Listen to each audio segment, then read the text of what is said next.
Over there, it's a ghost. Over there, it's an alien. What? They both exist. Okay, that was just cringe, right? I apologize, but that's just me being a fool most of the time. I'm here to tell you guys about my first impressions and first recap or summary of Dan Dan on episode 1. Or is there another way how to say it? Or is there another title? Anyways, this first episode right here was actually pretty fun.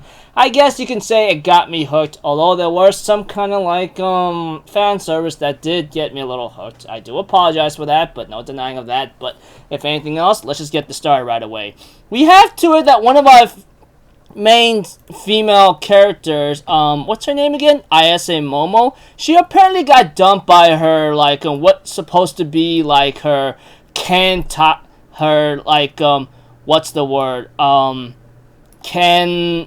Takakura Ken, and apparently she's very depressed about it. She actually defends an otaku, which apparently is a nerd, and we don't get to know his name till the very end, which is very funny and ironic, because I'll get to that just a moment. When it came to these two characters talking with each other, or her defending him, he does pique this interest, and they end up talking with each other. They end up making some insults, saying that, oh, I believe in aliens, oh, I believe in ghosts, yada yada yada. They end up having to make a bet with each other, hey, if one proves that the other is existing, then you're gonna be my gopher.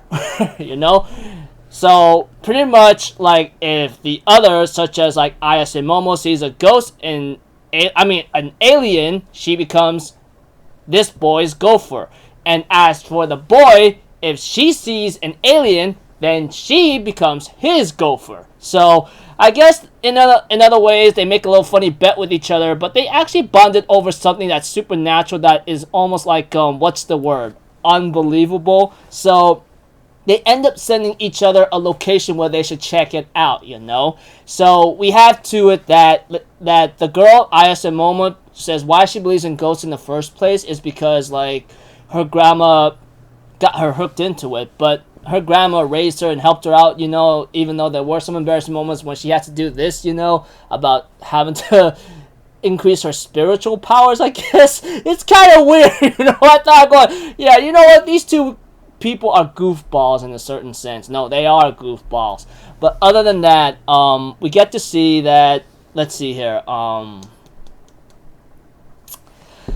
that they get interrupted by Turbo Grandma, or should I say the boy in glasses, the otaku nerd that I'm pretty sure a lot of people would be a little disturbed to see, depending on your point of view.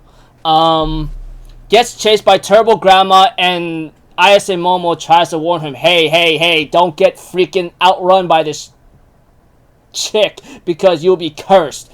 And we have to it that she gets kidnapped by aliens, and these aliens are actually interested in reproducing, and they only reproduce by cloning, And they, I guess ripped off her clothes and had her in her, what's the word, lingere, I guess, her, undergarments, if I have to say so myself. But other than that, we have to it that somehow this boy came out of his phone and tries to help her out, and eventually, because of the aliens getting doing some psychic thing to try to arouse Momo managed to somehow open or awaken her psychic abilities, which I thought was pretty cool. And eventually, she will later on manages to actually defeat the alien that was supposed to arouse her in a certain sense. And we have to it that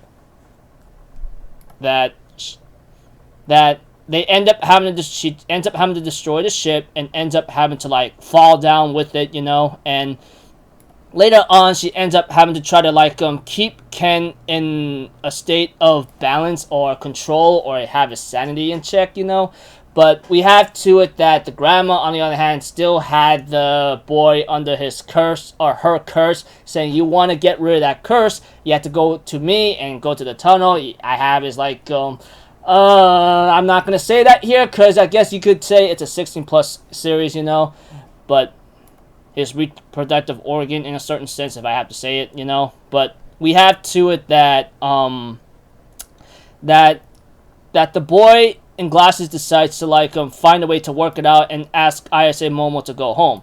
And she says, I'm just gonna go with you, you know? It's not a big deal. Put on some clothes, but he says, why don't you put on some clothes? Because I won't be able to talk to you.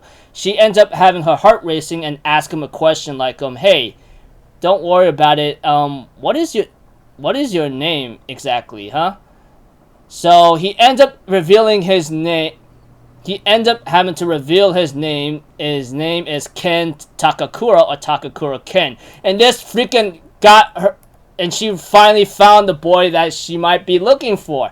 I don't know, man. I mean, he looks like a wimp. He's a nerd otaku, which I'm pretty sure a lot of us are otakus, depending on how we live our lives and how we handle our hobbies. So, yeah, pretty much the episode ends off there with the name reveal, and she goes like, oh my gosh, you gotta be freaking kidding me, you know? And then preview next episode,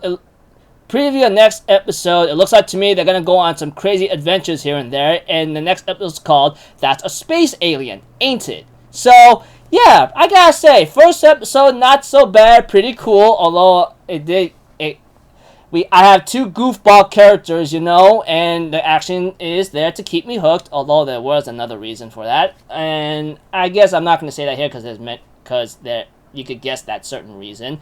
Momo, I say, you know, looks like to me she's going to be competing for a certain best girl, maybe. That all depends on the point of view. But other than that, not bad first episode. Looks like to me I made a nice decision to maybe pick up this series. We'll see. I mean, like, hopefully it'll be great. Although it's gonna be tiring, you know, because I come home from work, you know, and having to do this. But keeps me busy, I guess. And yeah. Anyways, looking forward to the next episode. So until then, I'm Alpha Zero. Have a good day. I'll see you guys next time. All right. Peace out. Bye bye. Toot toot.